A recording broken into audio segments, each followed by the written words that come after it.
อนสิไปกับเขาน้องว่าเขาจบกันจีกทิมคำสาบานน้องว่าไอ้นั้นมันจนทุกน้องว่าบ่ตีสิขอสู้กับไอ้สองค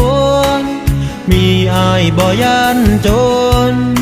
ทั้งจนน้องว่าทนไหว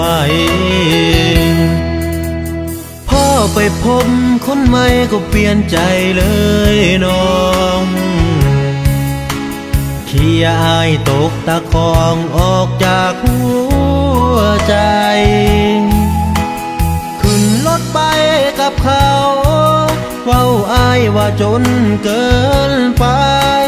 เขามีเงินให้จ่ายสาใจนุ่งเหงาเหลือเขาให้เจ้ากลับมาสิบ่ว่าอีหยังจากยาถึงสวงล่างสิเพพังไอ้ยังค่อยซ้อมให้เจ้ามือใดเขาทิ้งเขาป้าให้คืนมาหาแฟนเก่า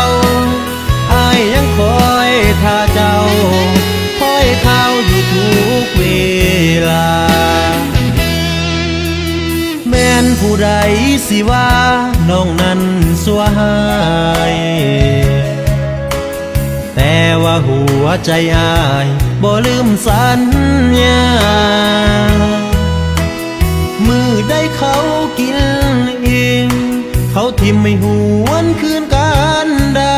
เหลือเขาให้เจ้ามาสามาหา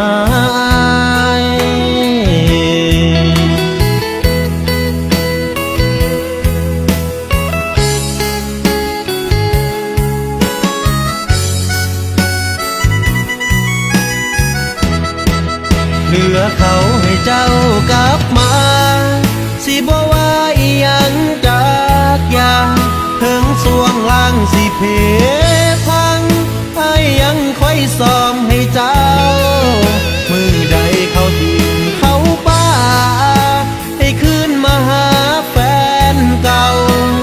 ไอ้ยังคอยท่าเจ้าคอยเขาอยู่ทุกเวลาแม่นผู้ใดสิว่าน้องนั้นสัวหายแต่ว่าหัวใจอายบ่ลืมสัญญามือได้เขากินอิ่มเขาทิ่มไม่หวนคืนกันดาเหลือเขาให้เจ้ามาสามาหาถึงสวงล่างสิเปลี่ยนไปแต่ว่าอายฮับได้ทุกอย่าง